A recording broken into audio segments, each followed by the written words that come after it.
The phantom limb ached with a memory all its own, a ghost of searing pain where flesh and bone had once been. Every step on the prosthetic was a careful, calculated negotiation with gravity, a constant reminder of the price extracted in sand and fire. He moved through the world with a deliberate slowness, a stark contrast to the frantic pace of the city outside the community hall's grimy windows. Inside, the air was thick with the scent of stale coffee and old varnish, a dimly lit sanctuary for broken men. He took his usual seat in the circle of folding chairs, a position slightly back from the others, closer to the shadowed exit. The fluorescent lights hummed a dull, monotonous tune, flickering occasionally as if sharing the room's nervous energy. He kept his gaze fixed on the scuffed linoleum floor, tracing the cracks with his eyes, building a mental map of escape routes. The camaraderie in the room was a palpable force, a current of shared understanding that flowed between the other veterans, yet he felt insulated from it, wrapped in a solitude that was as much a part of him now as the titanium and carbon fiber of his leg. Their voices washed over him stories of missed promotions, difficult children, the mundane frustrations of a life they had fought to return to, but no longer knew how to live. His own struggles felt alien in comparison, rooted not in traffic jams or office politics, but in the sudden, gut-clenching terror of a backfiring car, the way his heart would hammer against his ribs at the sound of a low-flying helicopter. These were the invisible wounds, the ones that didn't warrant a medal or a pension, the ones that festered in the quiet dark long after the physical scars had healed. His mind drifted back, as it always did, to the heat, the weight of his gear, the acrid taste of dust and adrenaline. He had been part of something then, a single cog in a vast, purposeful machine. Every action, every breath, had been in service of the man beside him, and the mission ahead. Now, his only mission was to get through the day, to navigate the supermarket aisles without a panic attack, to pretend he was whole for the sake of the few people who still bothered to check in. The sense of purpose that had once been his bedrock was gone, leaving behind a hollowed-out cavern where echoes of gunfire and shouted orders now resided. He was a ghost, haunting his own life, a soldier without a war, adrift in the profound and lonely silence of peace. The low murmur of shared burdens was severed by the sharp synchronized click of the hall's main door opening. 4 men entered, not with the hesitant shuffle of new members, but with a fluid, predatory grace that instantly stilled the room. They moved as a single entity, their postures ramrod straight, their eyes scanning the space with a calm analytical intensity that missed nothing.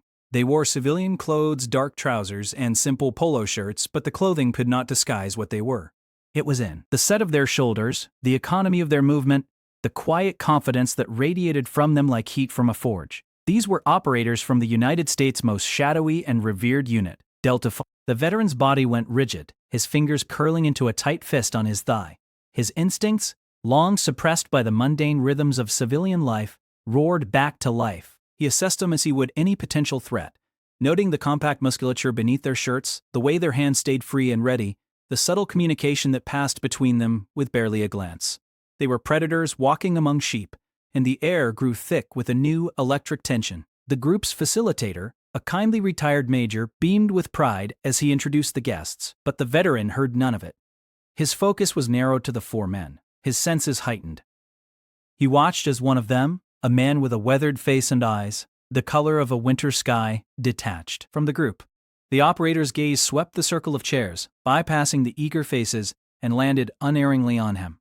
The veteran felt the weight of that stare like a physical pressure, a laser sight finding its target. The man approached without a word, moving with a silence that was unnerving on the creaky floor. He stopped a few feet away, his presence dominating the space.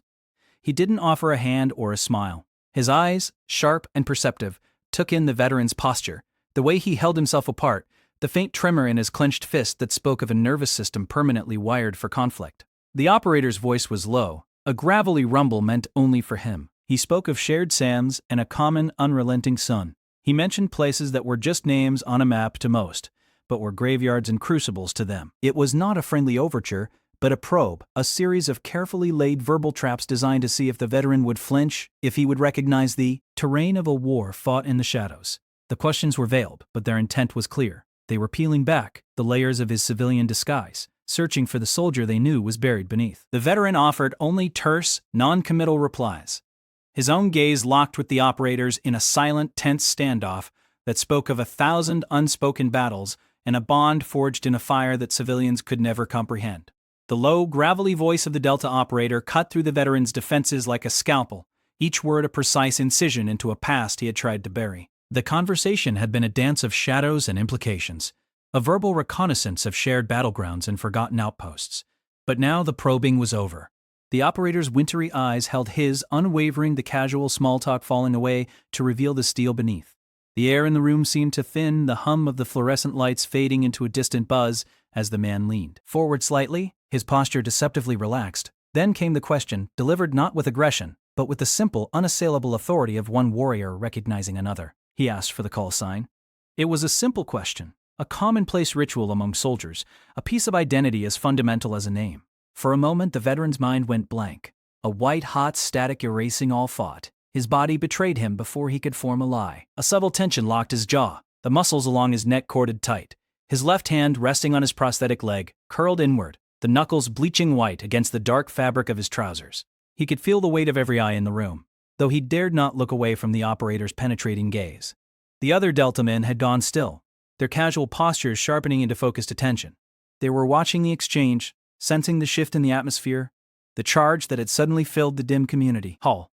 The veteran's hesitation stretched, a silence that was louder than any shouted confession.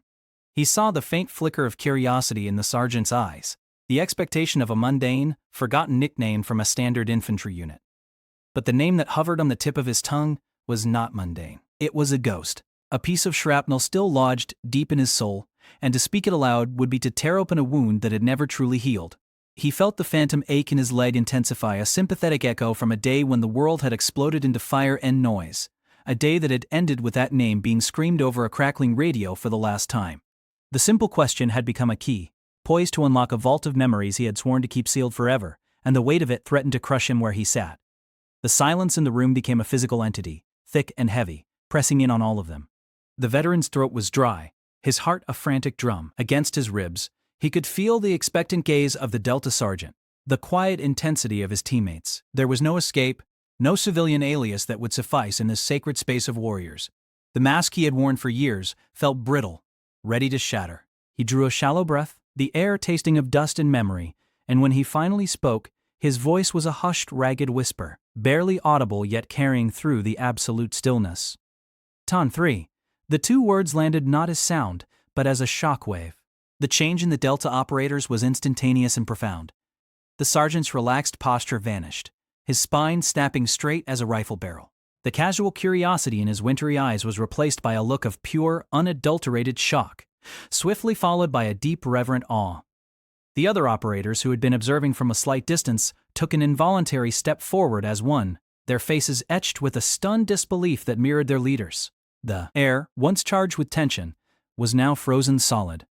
The legend of Tauntaun was not just a story to them, it was a foundational myth, a chapter from the secret history of their own fraternity, spoken of in hushed tones during long nights in forward operating bases. In the vacuum of that silence, a flash of memory detonated behind the veteran's eyes.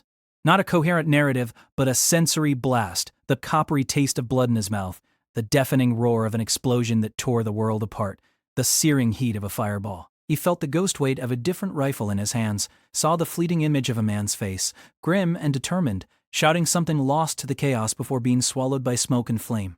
The name Tan 3 inches was a key, and it had just unlocked a door he had welded shut long ago. The call sign was not just an identifier, it was a tombstone, a medal, and a curse all forged into one. It was the echo of heroes who had walked into the dark and never returned, and the unbearable weight of being one of the few who had. The price of that legendary status was etched into every line on his face, every tremor in his hands, and the hollow ache where his leg used to be. The glory of Tauntaun was a phantom limb of its own, a brilliant, painful ghost of the man he once was. The name, Teton 3 inches, hung in the air, a key that had finally turned the lock, and the past flooded in, not as a gentle memory, but as a torrential, violent recall. The grimy community hall dissolved, replaced by the oppressive, dry heat of a mountain pass under a merciless sun. The scent of stale coffee was swept away by the acrid tang of cordite and dust. He was no longer a broken man in a folding chair, but a weapon, a part of a perfect lethal mechanism called Titan. The mission, Operation Silent Talon, was a ghost officially. It never happened. Their objective was a high-value target nestled in an impregnable fortress carved into the cliffs. Tauntaun was the scalpel meant to excise the cancer. He remembered the insertion, the silent, stomach-lurching descent from a blacked-out helicopter into a valley of shadows. He was Tyan 3, the team's primary communicator and secondary sniper. His world narrowed to the view through his scope and the calm, steady voice of Tyan one in his ear. They moved like wraiths, a six-man element of pure, focused intent. The silence was their ally, a tangible thing broken only by the scuff of boots on rock and the whisper of the wind. Then, the world erupted. An ambush. Their intelligence had been a carefully laid trap. The first RPG strike was a sunburst of noise and light, shredding the silence, and Tyan 5 in the same instant. Chaos, the enemy's god. The memory was a series of stark, brutal images. Tyan 2 dragging a wounded comrade through a hail of gunfire, his own leg a ruin of blood and fabric, before a sniper's round found his neck. Tyan 4 sacrificing his position to draw fire, his final transmission a static-filled curse, as his life signs vanished from the monitor.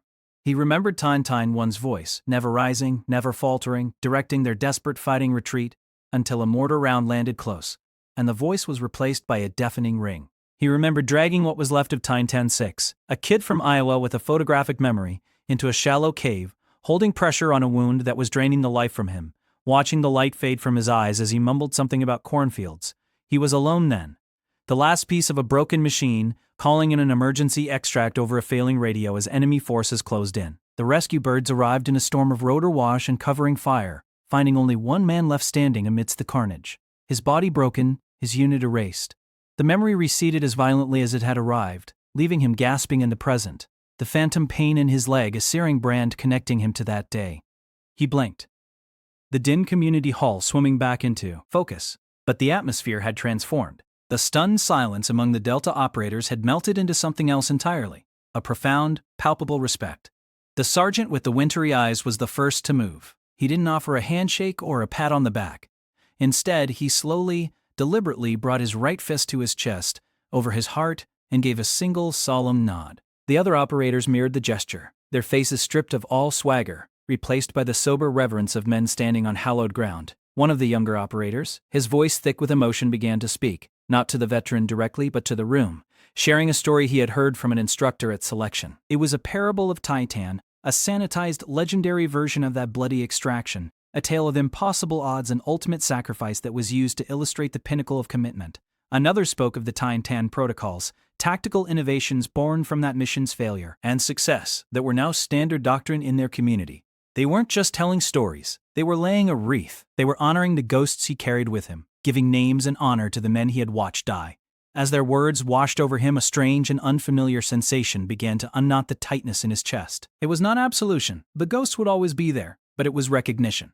For years, he had carried the weight of Tyan as a private shameful burden, the guilt of the survivor a chain around his neck. But in the eyes of these men, he saw not pity for his broken state, but reverence for the cost, his sacrifice. The sacrifice of his team was not a forgotten footnote in a classified file. It was a living, breathing part of their legacy, a star by which they navigated. The lonely, isolating wall he had built around his past began to crumble, not with a crash but with a quiet, settling dust. He had spent years seeking a purpose in a world that had moved on only to find it here, in this dim room, in the enduring echo of his service. The war was over, but the impact of what he and his brothers had done was eternal. For the first time in a very long time, the veteran felt not like a ghost, but like a monument.